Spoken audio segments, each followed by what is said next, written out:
Le cercle RH et le débat de Smart Job pour parler d'assurance chômage. Alors c'est un sujet complexe, technique, on va essayer de vous éclairer.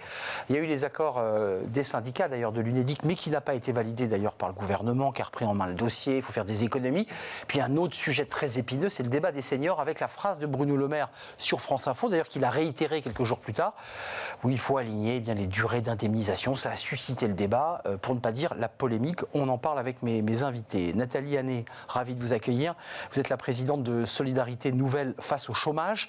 Évidemment, vous êtes déjà venue régulièrement nous parler de ces sujets et du sujet des seniors.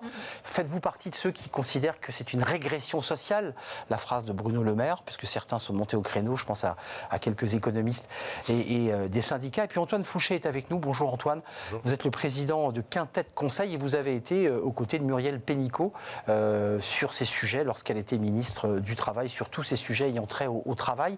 D'abord, un mot à vous deux. Elle vous a choqué, la phrase de Bruno Le Maire, on va la découvrir, où il met un peu les pieds dans le plat et il dit, écoutez, voilà, on a allongé la durée de travail, 62, 64 ans. Il n'est pas illogique. Qu'est-ce qui justifie qu'on ait encore des durées d'indemnisation suivant qu'on a plus de 55 ans ou moins de 55 ans? Tout le monde sur le même plan. Qu'est-ce que vous en pensez, vous, à Solidarité Nouvelle? Alors, à Solidarité Nouvelle face au chômage, le constat qu'on fait, 40% des personnes que nos binômes de bénévoles accompagnent ont plus de 50 ans. Et le constat qu'on fait, c'est que ces personnes-là sont confrontées à des difficultés particulières pour retrouver un emploi et la plupart témoignent ou ont le sentiment d'être discriminées en raison de leur âge. Et ce qui, par conséquent, laisse penser que s'il y a une durée d'indemnisation qui est supérieure plus de 55 ans... 27 mois, je crois. Elle est à 27 mois, elle a déjà diminué, elle était de 36 mois jusqu'à novembre 2017. Et donc, si cette durée est plus longue que pour les autres tranches d'âge, c'est parce que c'est des personnes qui aujourd'hui ont plus de mal à rentrer en emploi. Il y a un sujet qui est le maintien dans l'emploi des seniors. Clairement. Il y a un deuxième sujet qui est encore plus difficile aujourd'hui, c'est d'y revenir.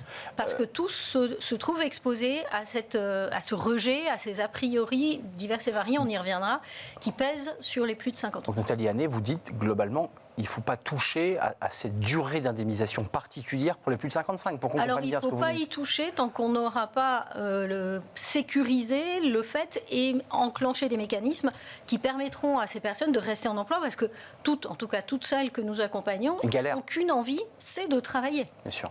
Et elles sont loin de se dire « je reste chez moi tranquille parce que je suis indemnisée ». C'est tout sauf l'état d'esprit des personnes qu'on accompagne. Antoine Fouché, vous êtes dans quel état d'esprit? Parce que le président Macron, on a vu que le chômage, dans un petit trou d'air économique, le chômage reprend légèrement et remonte.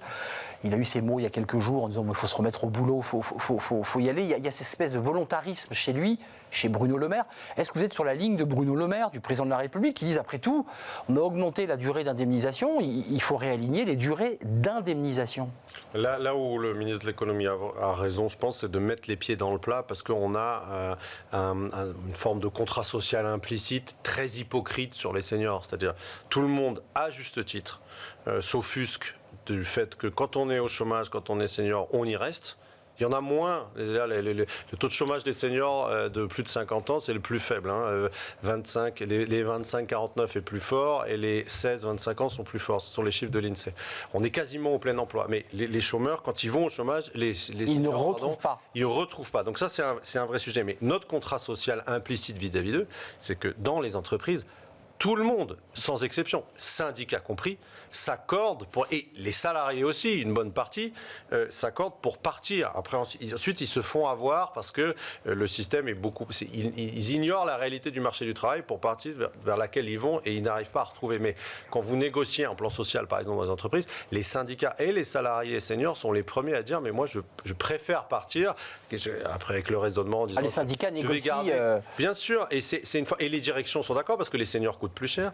On a mis en place de façon assez hypocrite des mécanismes, typiquement le mécanisme d'allongement de la durée d'indemnisation, ou quelque chose qui est moins connu mais qui est pire, qui est le maintien de l'indemnisation de l'UNEDIC jusqu'à la retraite à taux plein, c'est-à-dire 67 ans. Donc vous pouvez être plus à ce stade aujourd'hui encore, même si ça va changer avec la réforme de retraite, 8 ans au chômage.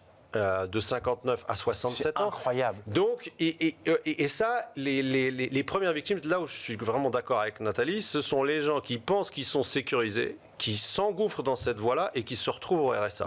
Ça, on est complètement d'accord. Parce que petit à petit, c'est... Là où je pense que le ministre de l'économie a vraiment raison, c'est qu'il met les pieds dans le plat sur le fait que ce système-là, qui fait qu'il y a des gens à ces âges-là qui se retrouvent au RSA, c'est une hypocrisie collective. Il y a une responsabilité collective, y compris les syndicats, le patronat et l'UNEDIC, dans le fait qu'il y a un système qui nous arrange tous. Qui sont des alliés objectifs, en fait. Exactement. Et donc, je pense que ce qu'il faut faire, c'est changer le contrat social avec les seniors. On va y venir. Et on va y venir. Sur les solutions, Nathalie Hannet. C'est quand même ce que tu décris là, c'est quand même surtout le fait des grandes entreprises.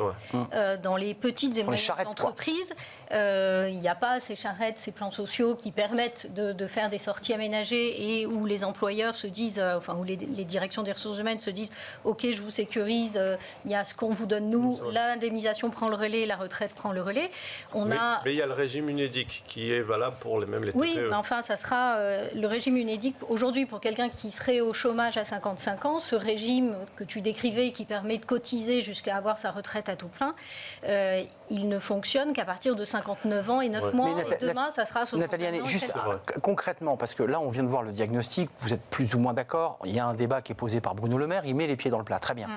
Le débat des seniors, on l'a traité depuis que Bismart existe, je crois, une vingtaine de fois, avec plein d'angles, plein de débats, plein de sujets. Tout le monde en parle. On a l'impression que rien ne se passe. Qu'est-ce qu'on fait? Qu'est-ce que vous proposez? On met des quotas? Il y avait l'index senior porté par la NDRH, mais le MEDEF n'en veut pas. Qu'est-ce qu'on met concrètement en place pour à la fois maintenir en emploi ceux qui sont dans les entreprises et faire en sorte de créer aussi une attractivité pour les plus de 55? Comment on fait? Déjà, le maintien dans l'emploi, quand on regarde, les 25-49 ans sont 2 fois plus formés en emploi que ne le sont les 50-60 ans.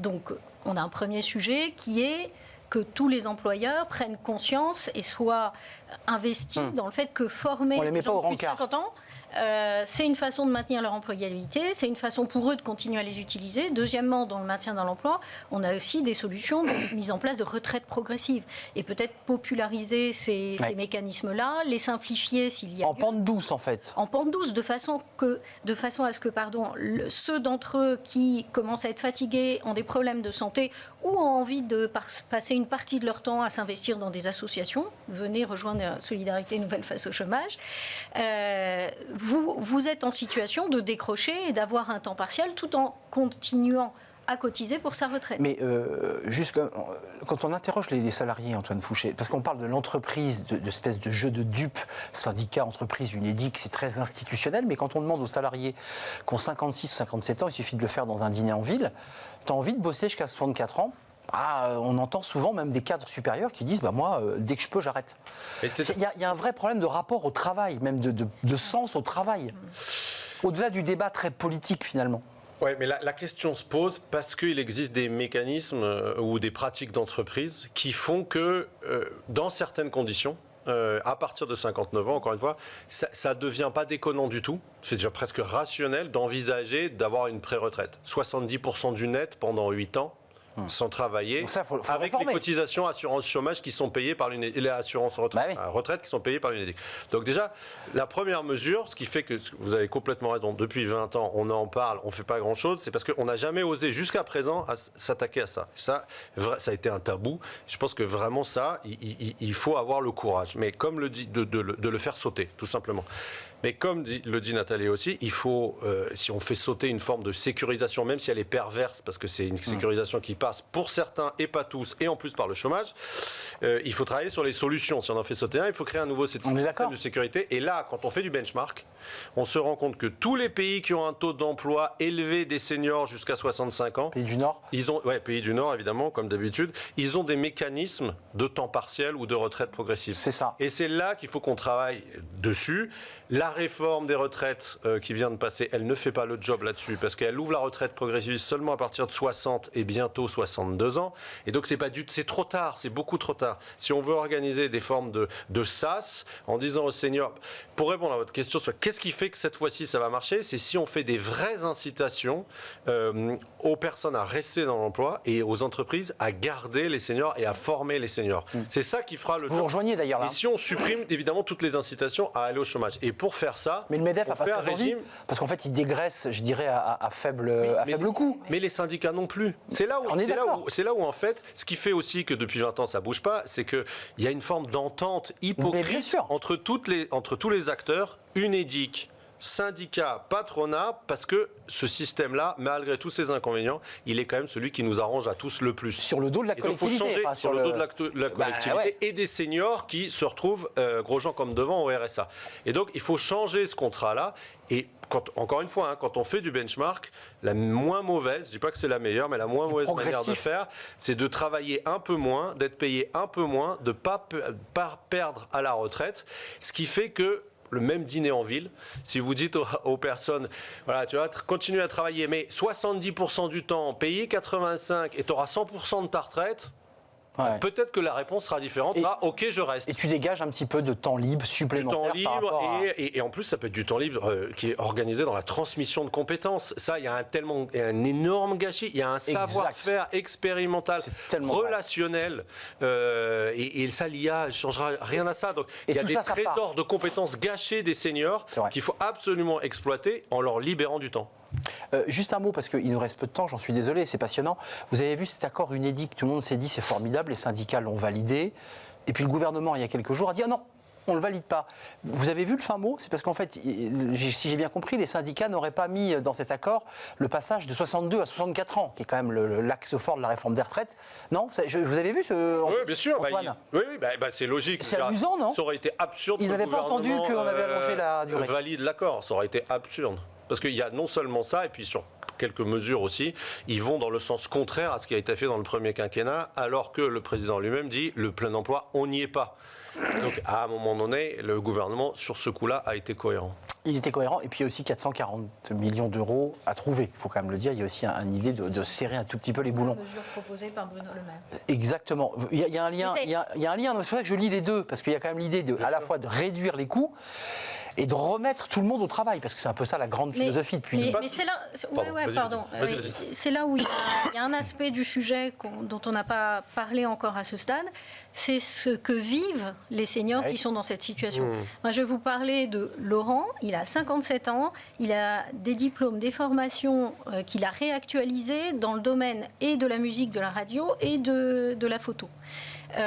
Cet homme, il est passé au RSA parce qu'il a consommé tous ses droits au chômage, et il dit mais la difficulté c'est que maintenant je peux plus faire des réseaux parce que j'ai pas les moyens, je peux plus inviter des gens à boire des cafés pour essayer de trouver des emplois. Il candidate tous azimuts, il dit je reçois aucune réponse et je peux même plus me déplacer dans Paris, je compte parce que mes ressources sont complètement restreintes.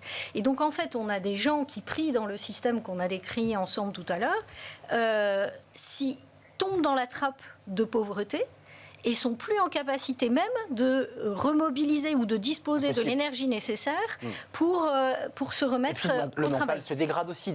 Alors, et c'est ce que j'allais dire, c'est le point le pire, c'est que ce système-là, pour le Kidam qui ne connaît pas les arcanes du système, qui ne connaît pas les attendus économiques, tout ce que tu as très bien décrit, c'est juste... on croit que je fais exprès d'être au chômage et que je jouis des allocations sans faire d'efforts pour travailler, alors que ça fait des mois que je muse ou des années que je muse à chercher un boulot. Ne le permet pas de vivre. Mais il ne le permet pas de vivre, et donc il fait des petits boulots. Donc un coup, il conduit des bus scolaires, un coup, il fait des photos, là c'est un peu un lien avec des photos scolaires, mais il vit d'expédients. Alors qu'il continue, on l'accompagne déjà depuis 1 an, il continue de façon très constante. Et il disait, SNC m'a beaucoup aidé parce que au moins j'ai réussi à pouvoir me dire que je pouvais avoir de la valeur, même si toutes les absences de réponse que je reçois me renvoient l'image que je n'ai aucune valeur. En 10 secondes, on voit bien qu'il y a un débat très institutionnel et politique, et il y a aussi un débat très humain. Il faut remettre ces hommes en selle et ces femmes.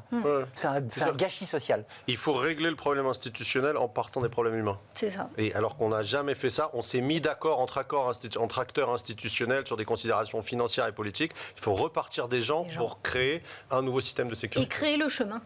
qui Ouais, permettent... le parcours de sécurisation. Merci à vous deux. C'était un vrai plaisir. Je suis désolé, je vous interromps. On a légèrement dépassé le temps, mais je serais bien resté encore. J'avais plein d'autres questions à vous poser. Merci à vous, Nathalie Hannet, présidente de Solidarité Nouvelle face au chômage. On salue Laurent que vous accompagnez et qui se bat pour s'en sortir. Et je remercie Antoine Fouché de nous avoir rendu visite, président de Quintet Conseil. Merci à vous deux. On va suivre ce dossier des seniors de très près. Évidemment, la suite de nos programmes avec Fenêtre sur l'emploi. J'accueille mon invité.